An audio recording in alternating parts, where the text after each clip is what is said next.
If you've been consistently lifting weights and monitoring your diet, but you're still not seeing the body composition changes that you want, and you're starting to question, is it even possible to lose fat while maintaining or building muscle? This episode is for you. Today, I'm talking with Melanie, who transformed her physique by shifting focus from aesthetics to performance and getting stronger, dropping from over 24% to just 16% body fat, while actually gaining over 3 pounds of muscle and seeing her lifts go up. You'll discover what helped her achieve these results and the 2 most important factors of success in aligning your training, nutrition, and mindset to achieve any physique goal.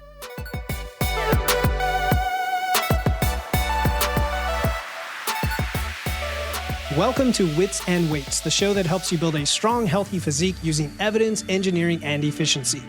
I'm your host, Philip Pape, and today I've invited on one of my amazing clients, Melanie, to talk about her results and how she got there.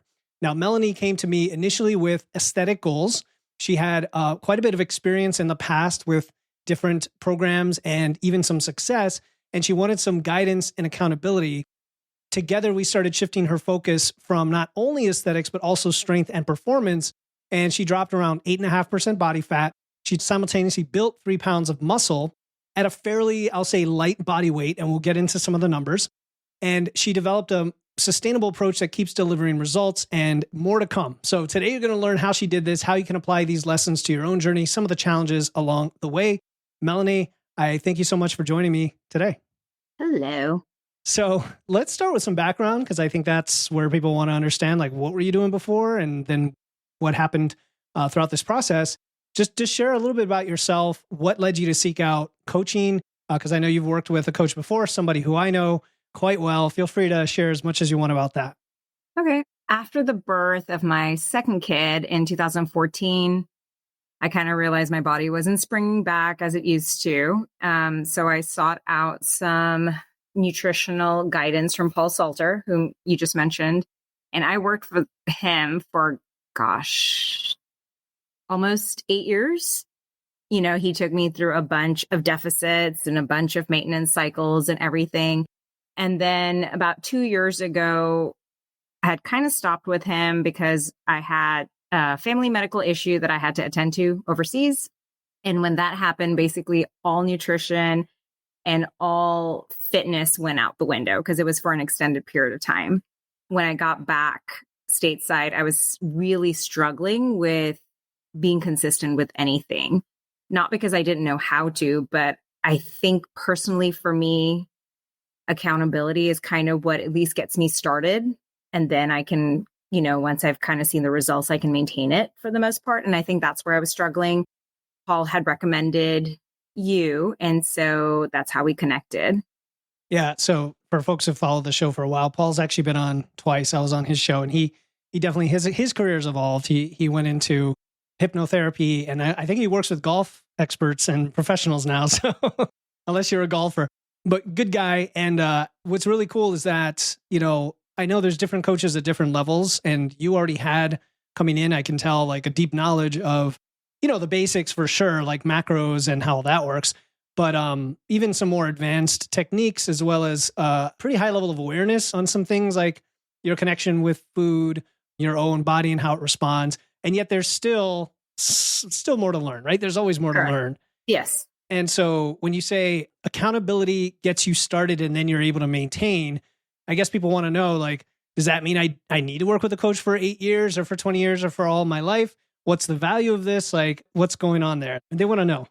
So the reason I worked with Paul for so long was because he was amazing, number one. Number two, I kind of wanted to push my body as far as it could go because I had a lot of time back then, at least. And so if I wanted to do a maintenance cycle and then I wanted to do a deficit, and I didn't want to do the deficit on my own because it's one of those things where I just want to outsource it to someone else. I didn't want to have do the mental work of thinking, what should my macros be? How long should I do this for?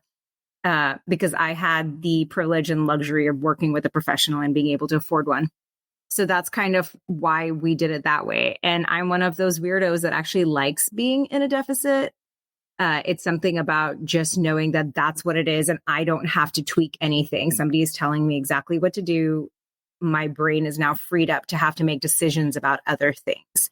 So I think that's where working with a coach for me comes into play. Even when I was working with you, right? It was, I just trusted you 100%, whatever you said to do, except maybe give up that one chocolate a day. I was like, okay, fine. Because at the end of the day, everything is almost reversible, right? Like if it didn't work out, we could tweak it to see how my body would respond to something. It was a learning process for the both of us because it was the first time you were working with me to see how my body would respond to what we had kind of programmed, if you will. You said so much good stuff in there. Seriously. And I know it's just like natural to you, no big deal, but like for sure, having a professional to create a plan is helpful because sometimes we say, well, just listen to Philip's podcast and you'll learn all about, the macros and what rate of fat loss to go at or whatever. But even that can be overwhelming because you're like, for me, I have very specific goals and I have specific body weight and specific whatever training plan. What do I do? And so it isn't just information. It's information crafted and structured and tailored to you. The liking being a deficit. Well, let's get back to that one. Let's pin that one for a second because that'll be interesting. And I know I like working with you, Melanie, because you've got some cool, I'll call them quirks. Everybody has quirks, right? But specific things where I did need to learn about you. And you said it's a learning process for both of us. That's really, really important for anyone listening or watching. Like the point of a coach isn't to seek out a know-it-all who just like has got everything covered and is going to give you the exact perfect plan on day one. It's to seek someone who is going to work with you, to learn with you, to be humble, hopefully somewhat humble where they need to be, and then maybe more assertive where they don't need to be. And things like, how you were able to build muscle even at a fairly lean body weight, leanness, body composition, as well as lean weight, and still able to build muscle. But because the numbers don't move as much magnitude wise for you, like compared to a 300-pound dude, it's like, how do we tease out what exactly is happening? And then also the fact that you want your Ferrero Rocher, let's just admit, like, I was like, okay, I'm not going to push that one. Don't worry. Flexible diet. That's what we're here for. So yeah, I just wanted to rephrase everything I just heard you say, which I think is valuable. As far as liking being a deficit, tell us more about that. I think that's mostly a control thing, right? It's okay. Like, it's knowing that I can push my body to somewhat of an extreme. Obviously, we're not doing bodybuilder type deficits or whatever, right? But for me, that's somewhat of an extreme compared to my maintenance and knowing that I can do it. So there's some sort of control that goes in there that I enjoy. When you're in maintenance, there's a little bit more leeway of kind of going off your macros a little bit, right? Like if your macro was, I don't know, like 70 grams of carbs or whatever, if you're in maintenance, it's not that big of a deal if you even for a week go over it, right? Because you're in maintenance and it's life and you're supposed to be able to enjoy life. When you're in a deficit, theoretically, you shouldn't be in a deficit for a prolonged period of time. So there is more of a, hey, if you want to really maximize your results in this short period of time, and short because it's completely relative to each person, you will get the results you get based on how well you adhere to your prescribed program, if that makes sense. So there is and I kind of enjoy just knowing, hey, for me, it's kind of this control thing. And then the aesthetics part of it, you do see the weight shed and you do see your body recomp happening. And that kind of just motivates you to kind of keep on track as well. So there's two aspects to it for me, at least. Yeah. And speaking of the physique, your body was fairly sensitive, I think, to like glycogen and carb swings, right? Where like, you can sometimes get some bloating and fluid retention, sometimes not. And I think you even started to get used to when and why that would happen. As far as the control, I totally understand that. And I think people need to understand, I've said this before, fat loss is not like a joy ride. It's not, fun in the sun. It is a goal. It's a change. It's a little bit of discomfort and you're forcing your body to release energy. And the question is, how fast and hard and long do you do that for? And that's the sustainability piece. It's not like when people say, well, you can do it without hunger and you can do it without whatever. No, you're going to have some hunger, right? And you have to control something. So when you said control, I thought of, okay, the structure that we put in place here is not just the rate, but also the fact that you have certain amounts that you can eat. Like there literally is a physical amount of stuff you need to eat. Mm-hmm. And the more volume type foods you can have, the more like physical volume you can eat, but still the calories are limited. And you said something in one of your check-ins. I have a whole bunch of quotes from you here. So I'll see if I drop them in. One, you said, I can still have fun and eat with other people and be mindful about portion sizes. Super simple, but literally that is the thing that you're restricting. You're not restricting what you eat and having fun, right? Tell us about some of the experiments we tried. I know you didn't necessarily do everything I suggested. I don't mean it like that. I mean it like sometimes I said, hey, this is something we could try if you want. Like I would give you the option, such as, when we would like go higher protein when the calories were getting lean, or I know more recently we talked about sprinting, but is there any particular experiment that comes to mind that you wanted to bring up? So I think there's two things, if everything that you mentioned, there's two things that I clicked with that I thought worked for me. There were other things, obviously, but those were the ones that resonated for me. Maybe three, actually. Adding fiber to my diet. I forgot to mention that when we actually started working together, I was coming off basically, like I mentioned, off that medical issue with my family. I was not eating at that point in time. And it was a struggle for me to even get calories in, right? And so then you kind of had me just get to maintenance before we even went into a deficit, obviously. And that was a struggle at the very beginning. Then obviously your body gets used to it and blah, blah, blah. But cut to me being 47 now, I think. And as you get older, I think fiber becomes much, much more important. And that was something that was just not on my radar. And so you asked me to introduce fiber. That was super helpful just in terms of bloating to some degree that I noticed. One of the other things that we also strategized with was increasing protein. And when we started doing that, I noticed just a very perceptible increase in leanness. It was a visual increase in leanness for me when we added protein. And then the other thing that actually kickstarted it was when we introduced sprinting. Yeah. And that was towards the tail end. And one of the reasons we did that is because we didn't really want to take away calories because I was already in such a I was already at low numbers, and I probably would have become super cranky if we had taken it even lower. So we looked at other ways of managing the balance of energy expenditure and intake.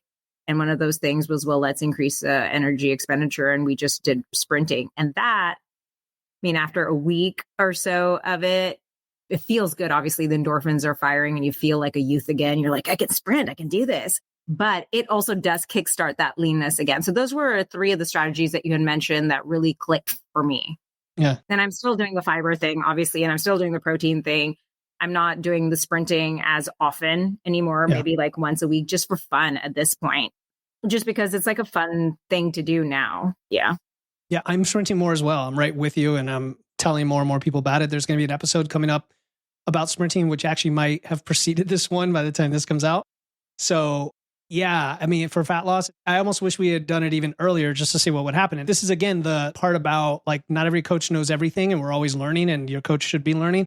But the protein is an interesting one because, again, because you're fairly lean, operating on low calories, low body weight, those small changes in macros could make a big difference. And we don't always know why. Like I can go through the science of the million things that protein does, and still we don't always know 100% why for Melanie, it caused this little bit of leanness. It could be that you were just carrying a little bit less fluid from glycogen, or, it could have been that you literally were burning a little more calories because of the thermic effect of food. You never know. The fiber, let me tell you, Melanie, lately, these carnivore episodes I put out, the amount of trolls you get on YouTube about how amazing carnivore is and you don't need fiber to survive. And all I want to say is like, there's a lot of things you don't need to survive, but let me tell you how beneficial these are. And I fear for their gut, like years down the line, by not having any fiber at all. Well, on that note, being the age I am, I had to get my colonoscopy this year. I think we had, it was while I was working with you, obviously.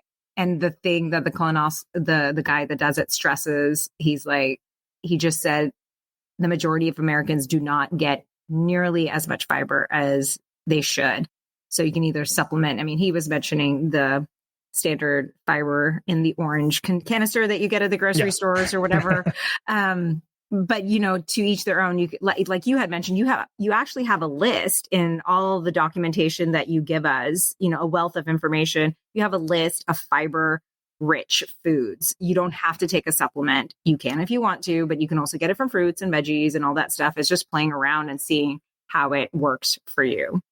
Yeah. Yeah. And people make excuses with that stuff. And I'm like, an apple has like 5 grams of fiber. So if you need 10 grams of fiber, 2 apples, like we'll get you. It's not a big deal. It's just so people are such a dearth of fruit and nutritious foods that it's a game changer. So, all right. So really cool. We're kind of getting into the weeds, but they're good weeds to get into. I do want to help people understand when you came to me with the, I'll say, aesthetics goal, which we all have that. And frankly, the vast majority of people I work with, that's one of their goals, right? It's not the only goal necessarily, but you also did shift toward this focus on strength and performance and had some strength progress even in fat loss, that if I'm recalling our data right. Yeah, tell us about that, like the mindset shift and then also the process. So initially, like you mentioned, I came with aesthetic goals just because I was probably half a size bigger than I usually am. So my clothes were getting snug and it was just affecting my mental state of, I feel like I'm doing everything right, but it's not, it's not working. So I should probably reach out to an expert / professional again to kind of just get on the right track.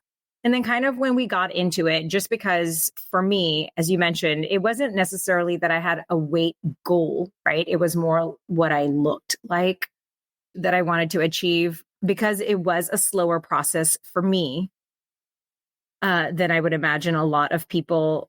We kind of shifted to, well, let's look at some other goals. Let's see if we can reach a number on our deadlift or on our squat or whatever. And the magic of it is, as you get stronger, you build more muscle, which builds more fat, which helps you achieve your aesthetic goal anyway. But it's just shifting your mind to, it's a more achievable goal in a shorter amount of time than maybe the aesthetic goal that you're looking for. So it's these small wins along the way that keep you motivated and keep you in the game, because you're just achieving these small wins and you can't always focus on the big prize right at the beginning. You kind of have to achieve these small goals to get to that big prize. And it was just a way of reframing, hey, what can we do and what can we achieve in the next 2 weeks, kind of a thing. Yeah. I'll put it this way. Even if it weren't getting you a meaningful change in that short period, the fact that you had something to focus on that was moving forward, like right. That's what people need to find for themselves, whether that's their step count or their protein or their lifts. The nice thing about training is you could always make progress. Doesn't mean the weight on the bar is always going up for a lift for the max rep, but something should always be moving. And then that's a great sign. Now in fat loss, honestly, Melanie, I know we've gone back and forth on the numbers, but people don't often build muscle at all during fat loss. And it's hard to say how much of your lean mass was muscle, but out of the roughly, you drop 8.5% of body fat. And of the pounds that you dropped, you gained about 1/3 of that value as muscle, which is pretty nice ratio. So in other words, it's a 1-to-4 ratio of muscle to fat, but in a fat loss phase, which usually you're trying to count the ratio when you're gaining. Anyway, where I'm going with this is like, how did this performance focused approach feel for you as it went forward? Like, how are you going to carry that forward into the future? Has it changed your approach at all? Or what are your thoughts around that? No, I mean, I'm still continuing. I still have a goal of certain numbers to reach on some of the big lifts. And so, every mesocycle, because I follow a program that's broken down into mesocycles, I'm kind of increasing my 1 rep max because I am still getting stronger, and even more so now that I'm in a maintenance phase, right? So my body has the energy to kind of push through it even more. So that's always going to be a goal. It's like, how many pull-ups can I do? How many, because you always still want to be fit. I'm still young. Yep. And so it's one of those things where I'm happy where I am aesthetically. So now I've got another, not necessarily a goal, but I just want to keep on moving the needle at whatever rate that means for me. Yeah. And I'm going to put you on the spot. Like, are you open to building and gaining to build muscle? So that one is tricky just because I feel like when I am actually over my maintenance weight, if you will, because I am building, I feel more sluggish. Personally, I feel more sluggish, which means then when I'm not as quick on the weights, I can't pull my body weight up doing pull-ups, but I haven't actually worked with a coach in a building phase. So who knows what that would look like. And I know in order to show that muscle, at least from what I've read, and you can correct me if I'm wrong, you kind of have to build. You have to build muscle in order to kind of shape it, right? So Paul was very unsuccessful whenever he broached that subject up with me. You might have better luck down the road, but right now I kind of like where I am.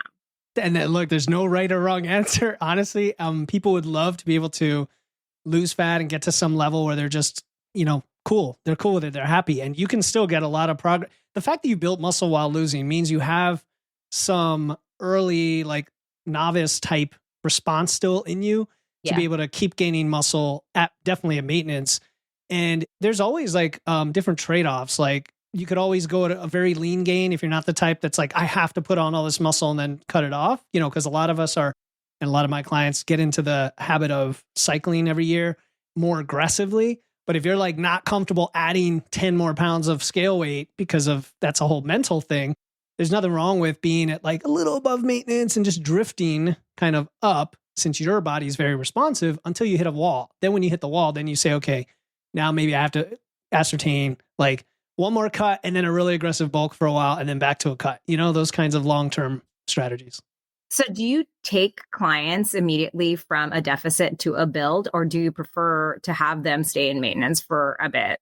It depends on their goals. You know what I mean? Like, it depends on their goals. I give gentle nudge to go into a bulk because if you're working with me and paying for me, I'm not going to say it's easy to be at maintenance, but like, we've done that. Now I want to show you the whole different side of it and all these new challenges that people just don't know. Like, people watching this and listening, I know you want to lose weight, I know you want to lose fat, but there's something magical about building as well. That's its own thing. But that's in the future. It's all part of your plan, Melanie, of like, this never ends. The process never ends. You can do it however you want, Yeah, it's life.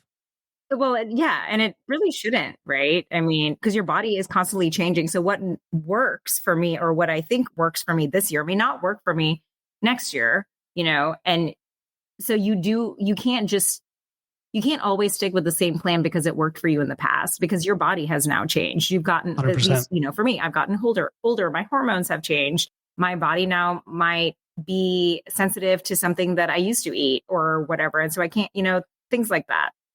100%. That's a really important point, especially we're both in our 40s. And I will say, even in a 2-year period, because of how your body changes deliberately and unintentionally, as well as life situation changes, you'll find that the system and the process of experimenting on yourself and getting data, you want to keep doing that because, again, the next phase isn't going to operate like the last. So you need to early on understand what's happening so that you could interject. And it might be better, it might be worse. It's just different. It doesn't matter. Like, I wonder about the mindset stuff too, because again, I know you worked with Paul. Paul is a huge like behavioral change guy. He's very much into mindset, motion. Is there anything different now than when we started that you found about this process from a mental perspective? Like, as you were checking in, as you were thinking about that New Year's party and whether or not your physique was changing and so on? It's one of those things, just because I had worked with someone for so long, my mind was in the right place. That doesn't mean it wasn't hard at times. And you are well aware of that when we had our check-ins, right? Like you mentioned, I would always write, I'm frustrated that the either the scale weight's not moving, or I'm frustrated that I'm not losing as inches as fast as I would like, but I am trusting the process, because at the end of the day, every single time that I was in a deficit in the past, as long as I trusted the process, I would get there. It just doesn't happen as fast as anybody likes, right? You want to like immediately, it's kind of like you see those memes online, right? Somebody I worked out today, and then they're looking at their abs in the mirror and it's what they looked like. You don't get the results you want immediately. So it's just staying the course. And I think maybe part of what happens for people is you get frustrated and you just kind of give up. Not saying that hasn't happened to me before. And then you just kind of either, not work out for a week or just go overboard on the eating for a week. And that's also fine, as long as you kind of come back to the process. Ideally, it's just the sooner you come back to the process, the less of that little blip occurs. Because as long as you trust the process and you stick with it, you're going to get the results. It's just inevitable. Yeah. It's how well you adhere to the process. But you can have F-ups along the way, right? I mean, we're all human. Nobody's a robot. So it's just as long as you're consistently coming back to where you need to be or where you want to be. That's the key. It's a great way to put it. I mean, I think of like a rubber band getting stretched where it always comes back to where it needs to be. Or I think Gary Vee posted an image on Instagram the other day. It had 5 glasses of water and it said, this is what people think consistency is. And it's like every glass is full. And then here's what it really is. It's like full, almost empty, halfway, almost empty. And it's like, but there's always a little water in there. And like, that's the thing is like, you've always got a little water in your glass and you come back to that and some days are full and some days are not. And yeah, your check-in comments were along those lines, which I think is healthy. I think people need to understand that. Like you said, I'm following the process, but man, I do not like feeling this flubby right now. Like that's one of your, I hope you don't mind me sharing these, but like, I think they're good because I would see those. And as a coach, initially I'm like, oh, I take it personally when a client feels discouraged in any sense, but also at the same time, it's human. So when you say these things, it's just an acknowledgement of reality.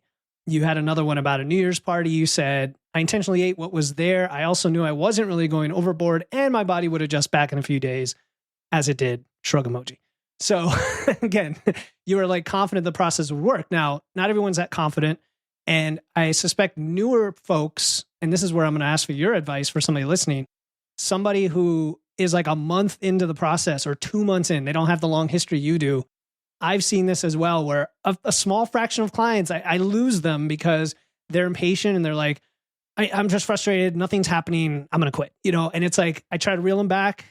Not everybody can be saved in that sense. Let's just put it that way. What would you say to somebody in advance so that when they have those doubts, what can they do? I mean, it's normal, right? It's very frustrating. It's hard to just keep on saying, trust the process when you can't give them a definite date/time as to when the process for them is going to be achieved. It's just, hey, I mean, it's scientifically, it's just going to happen. There's just no way that it's not. The only variable right now is the amount of time it's going to take you to get there. And then also alluding to that is the very beginning of this whole journey for me, the nutrition aspect of it. When I would kind of fall off of my prescribed plan, if you will, I read this once. It's like, you get a hole in one tire. I would puncture all 4 tires. I'd be like, well, I went off plan, so I'm just going to go balls to the wall and I'm just going to eat everything in sight. And that took me a couple of years to go, hey, we don't need to do that, right? Okay, you ate a cookie, you ate 2-3 cookies. Who cares? That was one meal. Every meal is your starting point, and every meal can be a starting point. Not to say that you can't also go balls to the wall for 1 day, 2 days, 3 days, like I said. As long as you get back to it and you're consistent, like you said, some days you're going to be 100%, some days you're going to be 50%, 40%. The average, it's law of averages. It's all going to work out eventually. The only delta is going to be the time taken to get there. Yeah, very well said. I'm not going to add to that because that was good. Yeah, no, people listen to that. That is exactly what it is. What did come to mind there, though, is something else, a side tangent that I was thinking of having to do with, I guess, when you mentioned being in a deficit and stuff like that, I'm such a rational, logical person often. And, so I will use logic to try to convince people sometimes. Sometimes it works, sometimes it doesn't. But the logical side of that is if you overconsume by, 1,000 calories one day, but you're under by 1,000 the rest of the week, you're at maintenance, right? Yeah, exactly.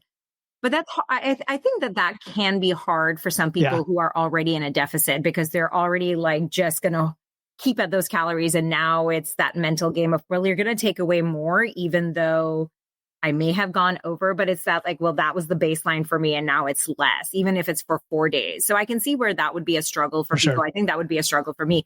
You literally, you mentioned just very briefly, but one of the things that I held steadfast, my entire deficit journey with you was my 1 for error share. And you even suggested at the very end when we were kind of, tapering off, you suggested, hey, let's see what would happen if we got rid of that for error share and maybe had another carb alternative that didn't have as many fat grams in it, because we were really playing around with numbers for me. And I was just like, no, I don't want to. It's all good. And that's okay too. Yeah, that's right. I like to give options, right? Like sometimes you want your coach to just tell you what to do, but seriously, sometimes you need options. And I'm not going to say it's like a child, but that did come to mind, right? Because when you have a kid, Like I remember when our kids are little, it'd be like, give them two options. Exactly. And it's cool because we are humans and we do get paralyzed by indecision sometimes. But also if you are too restrictive and say like, this is the only way, then people can push back if they really want to have their chocolate. And that's cool. You're an adult, you know? Well, I think logically for me, I knew that was going to shift stuff. I knew it. Yeah. Like it makes sense. Logically, you're consuming less fat grams. Obviously, it's going to make a shift. But for me, it was also at that time, hey, I feel like this is a way for me to kind of be more consistent with the plan because I'm getting my treat. And so my concern was, well, if I drop it, am I going to feel like I'm being restricted? Because throughout our entire deficit journey, I didn't feel restricted. And that generally is the case with me. I don't feel restricted. But if I felt at that time, if we had just taken away that chocolate, I would have felt like, oh, this is no fun. It was the one thing. Yeah. It was like your symbol of freedom. Of normalcy. Yeah. Yes. Like this is normal. I'm still eating a chocolate. This is not a deficit. Yeah, no, for sure. And you know, people listening, you guys all know what we call them non-negotiables are. Now, not everything can be a non-negotiable. Like if your non-negotiable is like 3 glasses of wine every night, we're going to have a discussion about that non-negotiable, right? But yeah, perfectly normal. It's funny because I'm thinking about how I'm going to go in a fat loss phase in like 2 weeks myself and all the things I'm going to cut out. And that's where your brain goes. But really the brain has to go to like, you know, what am I keeping in that I enjoy? And then I'm going to make everything else kind of scale around it to still be successful with fat loss. And for me, that's probably ice cream or something. But you do have options today with technology, with food science, with Ninja Creamies. You know, there's all sorts of ways to get creative about this. All right. So what a classic table topic style question. Like if you can go back and tell yourself something that you didn't know back then. And by back then, I mean either when we started or it could even be way back when, what would you tell your younger self? I mean, it's basically just trust the process and be consistent. Like those are the two things that I think will really factor into somebody having success with achieving their goals. And it's really hard to trust the process. And I get that because for some people that the visual differences or even the quantifiable differences aren't immediate. And it may take a month or 2 or 3, like it, especially if you don't have you're not working with large numbers, right? It's not like you want to drop 40 pounds. You may want to drop 5 pounds. And sometimes that smaller number is the harder number, right? Because it just is. And so trust the process. That was something that I had struggles with when I first started. And then just be consistent, right? Because science doesn't lie. Like the more consistent you are, just the faster you'll see your results. So truly you hold how fast you're going to achieve your goals. But that being said, also you might discover things with your body that you weren't expecting, right? Maybe your body isn't responding to something that you planned out for, and then you're just going to have to adapt and tweak. And that's where working with somebody like you comes into play. Because something that works for me that you've prescribed may not work for somebody else that you've prescribed. But because you worked with so many people, you kind of know all these little tricks to throw out there for people to try. And that's the value that comes from hiring someone to work with you. And they're working with you. You're not working for them. They're not working for you. Y'all are on this journey together. And I think that's one of the things that people also don't necessarily understand. Like you're in it as much as I'm in it on my journey, right? Because you're making the plan and I'm following it, but we both have input in what's happening too.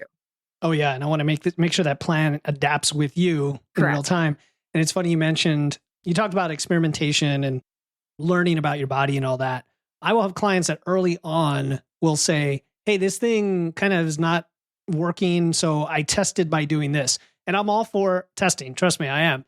The accelerator you get, I think, with a coach is they can say, don't do that again. Like that test you just did, it's not going to work, but it's cool that you tried it. I'm all for that. But like if you were on your own, you would try it and maybe go a long time not understanding why it did or didn't work. You know, that's what comes to mind for me is like, no. Trust me. Like I can tell you definitively, that's not the thing you want to experiment with. I mean, there's so much more wealth of knowledge that you have with working with so many people. And that's something that, you know, I'm not going to have, even though, like you've mentioned, I've done this for so long, but I've only done this for so long with me and my body's changing every year. So it's almost like I'm a different person every year. So like we mentioned, what worked last year may not work for me may not work as well for me this year. For sure. And every person at every time is a unique starting point. So you've got to be willing to like open your eyes to what the data is telling you. Before I started working with Philip, I had been trying to lose weight and was really struggling with consistency. But from the very beginning, Philip took the time to listen to me and understand my goals. He taught me the importance of fueling my body with the right foods to optimize my training in the gym, and I lost 20 pounds. More importantly, I gained self-confidence. What sets Philip apart is the personal connection. He supported and encouraged me every step of the way. So if you're looking for a coach who cares about your journey as much as you do, I highly recommend Philip Pape. When you mention trust the process, I guess one obvious question then would be, or philosophical question almost, is when someone said, well, what is the process? What do you mean by that? Like, is it, you know what I mean? And I know that's kind of a loaded question, but if somebody has that confusion, what would you say? I mean, ultimately, it just boils down to if you eat less than your expenditure, you are just going to lose weight. But that's frustrating sometimes because you feel like you're eating so much less than you're putting out. So why isn't the fat loss happening faster? And it just won't, because your body is going to be like, hey, I'm not going to let go of this so quickly because I don't know when we're going to get food again. I mean, it's one of those things, right? Back when in my 20s, I was like, well, as long as I don't eat, I'm going to lose weight. And you may, but then it's not sustainable. You can't not eat forever, or you can't skip meals forever. That's just, life's too short to not enjoy eating. There is so much good food out there, man. So as long as you are just level-headed and approach everything in moderation and just trust the process, right? It's, hey, I'm getting all the nutrients in, I'm getting my fiber in, I'm getting my carbs, my fat, my protein in, and everything. And you have the luxury of playing around with what you want to eat, right? Like if you want to have a big juicy steak one day, go for it. Once again, it's a one-day thing, right? Yeah. The next day you can go back to your thing. Your body adapts so well at any age. Like it's not like it adapts so well at any age. It just may take a little bit longer as you get older, and that's normal, but it will adapt. Yeah, no, I love it. You talked about energy balance. It's a fact. Calories in, calories out is a fact, but the calories out part is very volatile for people to understand. Like, you know, like you mentioned, metabolic adaptation, right? When you start in the fat loss phase, what you eat and how much you eat is going to affect how your body responds to what you eat and how many calories it burns. So people don't often understand that. They think it's a fixed number. Hopefully people listening to this podcast at least have like grasped that concept. And then it's like, well, what is that for you? Because it's probably not your hormones. It's probably not menopause. It's probably not any of those things, even though they have an impact. It's the fundamentals. So you mentioned moderation, nutrients, balance, flexibility. That sounds like a great diet as opposed to cut out all carbs, or cut out all plants. Well, what I want to highlight again, because we probably just glossed over it in the beginning, I came to you off that, issue where I wasn't eating and I was definitely not lean. So that does, I would just survive basically, but my body did not like that, obviously. And now I'm eating what I should be eating for my, body type or whatever. And I'm still leaning out because now my body is used to this. So don't think that you just have to stop eating. Your body will get used to you introducing food back. Remember that when you go on a deficit, you may be limiting the amount of food that you're eating, but that's not going to be forever. You can still maintain that aesthetic goal or whatever into your maintenance and increase more calories because there's a scientific approach to it. And you do that so well, that your deficit journey is just such a short period of time of what your whole journey is going to be. So you just have to make that quote unquote sacrifice for just a short period of time. Yeah. It's like a competition almost with yourself for a short period of time. You're going out, you're competing, you're pushing yourself, your discomfort, it's a change and then you're done. And like you said, sustaining it is important because 95% of people, and I know Paul Salter, his company used to be called the 5% solution because it referred to those 5% who successfully maintain the results versus the 95% who don't. So, but people are afraid, like when I stop my diet, I'm just going to gain it all back. Right. Not if you do it right. I mean, And like I said, you can still have days where you go out and you're eating a nice dinner at a restaurant. You have that slice of cake for dessert or whatever. And then the next day, the next meal is a new meal, a new day, a new start. Just be consistent. It really sounds so repetitive, but it really is. On the days that you don't want to go to the gym, just go to the gym, start walking on the treadmill if you don't feel like lifting, because it then just starts to click. You're like, well, I'm here already. Might as well just go. Let's just do some free weights. Oh, well, okay. Well, the squat rack's empty. Well, let's just go do a lift or something, right? As long as you just get there, or you like have a salad in the fridge, something. Oh, that's the other thing to mention. I was pretty repetitive. I think at one point you were like, are you just copying and pasting your food choices? I was like, yeah, because I literally eat the same thing every day for the most part. And I do that because, once again, I don't want to have to think. I've got what fits my prescribed plan, and I don't want to have to think about it changing every day. And that works for somebody like me and may not work for somebody like, say, my husband. If he were to do it, he can't do that repetitiveness. And so if that is something that works for you, it's such an easy thing, because I would have my meals prepped in the fridge, ready to go. I'd buy rotisserie chickens from the grocery store, just shred it, and it's ready to go. I always have protein on hand. And I was fine eating chicken for every meal. It didn't faze me at all. That, I think, also really helps the planning, having something ready to go, because you don't want to be, well, I'm really hungry and I don't have anything to eat except this package of Oreos, if you will, right? And it doesn't have any protein in it, or the protein that you should be having or whatever, or plan to have. So as long as you kind of have stuff ready to go, that also comes in really handy, because then that little click of, well, I don't have it, I'm just going to eat whatever now. That doesn't necessarily happen. Yeah. Meal planning, meal prepping it's a spectrum. Like you alluded to, like you like to eat the same thing every day. That's great. That'll serve you really well if you like it. If you don't, you could at least have a few options prepared ahead of time for the week, mix and match them. The point is to get rid of the decision fatigue. I like to call meal prep an act of self-care for your future self, right? It's like the stressed out person who may not have food, who's going to eat the Oreos, now has the option, whether it's a snack. I mean, again, it's a spectrum. You could have a whole pantry full of great snacks that you would go to instead of the Oreos or fruit, or you can literally have every meal prepped in Tupperware, whatever way you want to go with that. So it's funny because every new client who isn't educated on that coming in, I'm like, okay, here we go again. Like I know this is going to be a game changer for them. And a lot of people see it as meal planning, meal prep. Like it sounds like this chore, it sounds like budgeting or whatever. And really it ends up being a lot easier, because then the whole week gets freed up from all this meal prep during the week. And you're like, oh, now I see. Now I see. Yeah. That phrase decision fatigue is I may have heard it before, but it hasn't clicked with me, but that is exactly why I like being in a deficit. That's exactly why I like not having to think about something after I've thought about it one time. It's like, okay, the decision's been made and I'm just going to repeat what we decided again and again and again.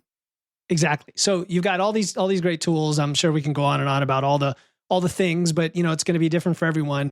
You've got these results. You're still leaning out a bit. We've got the sprinting added in, which is cool. And you're getting stronger, you're getting faster, all these. What's next? You mentioned sustaining it, but I know you always have some goal. I do. Yeah. So, we've stepped away from working together for right now. And I said, I'm probably going to reach out again when I want to be in a deficit again, because it's one of those things, like I said, I enjoy doing it. And I especially enjoy doing it during the holiday season. It's just an incentive for me to just not go off track. Once again, for me, I would say, a lot of it is the accountability. Hey, I'm working with someone. I'm letting my team member down if I just do whatever I want to do. And so one way for me to just know for sure that I am not going to gain the holiday 15 or holiday 5 or whatever it is like, hey, we're working together. We have a goal. I'm going to do it. Doesn't mean that I can't enjoy that one New Year's meal or the one Christmas meal or whatever.